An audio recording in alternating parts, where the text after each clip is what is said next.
დილამშვიდობისა, მეგობრებო, მოლაპარაკებები პუტინთან. აი ამაზე მინდა ვილაპარაკო, უფრო დაწვრილებით კიდე რა რაღაც.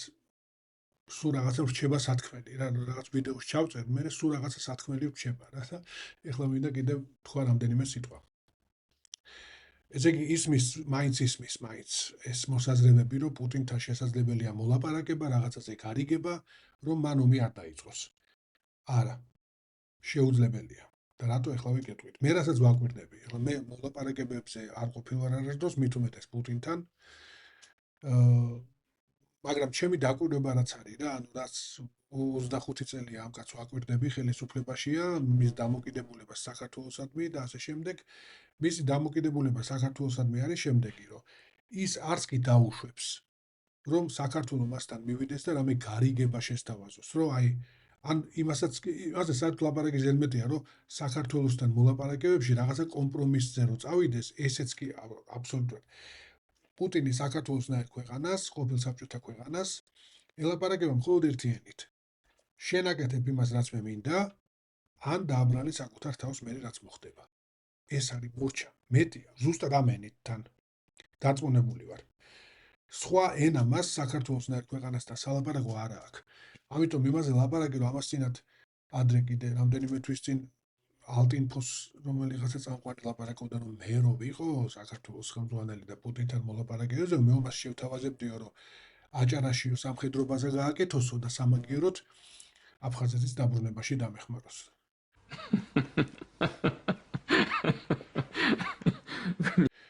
ხო და ნუ რავი ახლა ეგ არის ან ძალიან გულუბრყვილოა ეს ტიპი, ვინც ეგ თქვა. ვინ თქვა აღარ მახსოვს, რომელიღაცამ თქვა რა. ან მაშინ ცდილობს, რომ სხვა გულუბრყვილო ადამიანები შეცდომაში შეიყვანოს, იმიტომ რომ კიდევ ერთხელ გეუბნებით, პუტინი არც კი დაუშვებს, რომ ეგეთი გარიგება რაღაცა მოხდეს საქართველოსთან, რას ნიშნავს. გარიგება საქართველოსთან არ არსებობს. გარიგება არსებობს ამერიკასთან, ჩინეთთან. ბატონო ჩემო ვიღაცა სხვასთან. საქართველოსთან გარიგება არ არსებობს. საქართველოს უბრალოდ მისი სურვილები უნდა შეასრულოს. ეს პრეტენზია აქვს პუტინს. მეტი პრეტენზია არ აქვს. თქვენ აკეთებთ იმას, რასაც მე ვამბობ, ან დააბრალეთ თქვენ თავს მე რაც მოხდება. ეს არის ერთადერთი ენა, რომელსაც პუტინი საქართველოს ელაპარაკება. ამიტომ ეხლა არჩევანია რა, არჩევანი იული არ არის, ბუნებრივია, ეხლა არავინ არ ამბობს, რომ იულია ეს არჩევანი. იული, როგორც ბებია ჩემი ამბობდა, ფაფისჭამაა. არაფერი არ უნდა ფაფისჭამას.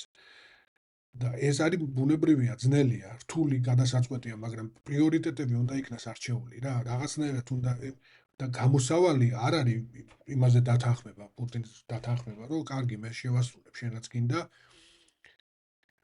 და ოღონდ შენ არაფერი არ მიქნა, ეგ არ არის გამოსავალი, იმიტომ შენ თუ ასრულებ ყველაფერს, რაც პუტინს უნდა, ეს ნიშნავს, რომ ევროპაზე უარს ამბობ, ევროპაზე თუ უარს ამბობ, ეს ნიშნავს, რომ უარს ამბობ კეთილდღეობაზე, განვითარებაზე, ყველაფერზე, რაც კი კარგი არის საერთოდ და რისთვისაც ყველანი ვილტვით, ხო, უკეთესი ცხოვრებისკენ, ამაში ხო ყველანი ვთანხმდებით, თუ უკეთესი ცხოვრება გვინდა. ხო და არ იქნება. და თან იქნება სულ არეულობა და უბედურება.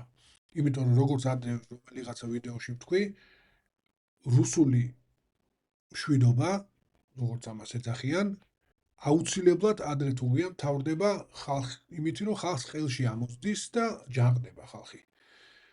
ხო და ამ აჯანყების მერე უკვე რომ რუსული მშვიდობა გაქვს, უკვე რომ რუსეთს აქვს გადგმული თავისი ფესვები აქვს, ამ აჯანყების მერე ხდება ძალიან ცუდი რაღაცეები.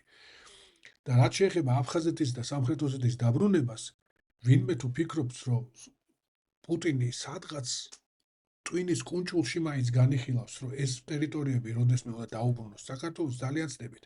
პირიქით, პუტინი ეხლა ფიქრობს, სხვა ტერიტორიები როგორ წაართვას საქართველოს. დარწმუნებული ვარ, ეს უფრო სავარაუდოა, რომ პუტინი ამაზე ფიქრობდეს, ვიდრე ის რომ ფიქრობდეს იმაზე, რომ ეხლა საქართველო თუ რაღაცებს გააკეთებს იქ თუ ბოლომდე რაღაცებს, მე ამ ტერიტორიებს დაუბრუნებო. არა. არა. მილიონჯერ თქვეს ეს თვითონაც უკვე. არა. პუტინი არის ჰიტლერი, მეორე ჰიტლერი, ჰიტლერივით, როგორც ის თვლიდა, რომ პირველი მსოფლიო ომის შედეგები და ვერსალის შეთანხმება იყო უსამართლო გერმანიის მიმართ, ასევე ეს თვლის, რომ საბჭოთა კავშირის დაშლა იყო უსამართლობა რუსეთის მიმართ. და ეს ტერიტორიები, რომლებიც დამოუკიდებელი სახელმწიფოები გახდა, სინამდვილეში ეს იყო რუსული ტერიტორიები და ამ ტერიტორიებს იბრუნებს თუ მთლიანად არა, ნაწილ-ნაწილ მაინც. ამიტომ არის რომ ყირიმი ნაწილ-ნაწილ და ყირიმი, დონბასი, აქეთ აფხაზეთი, სამხრეთ ოსეთი ეგრეთ წოდებული და ასე შემდეგ. ეს არის პუტინის მიზანი, ეს არის პუტინის მისია. რამდენი წლის არის ეგ დედანატირების 72-ის? არ ვიცი. მოკლედ, აი ესეთი სიტუაციაა რა და ვისაც გონიათ რომ პუტინთან რამე შეთანხმება, გარიგება არ იქნება არანაირი გარიგება. და რუსეთთან დაბრუნება, რუსეთის გავლენის დაბრუნება საქართველოში გამოსავალი არ არის. პირიქით, ეს არის დაღუპვა საქართველოში. დაღუპვა.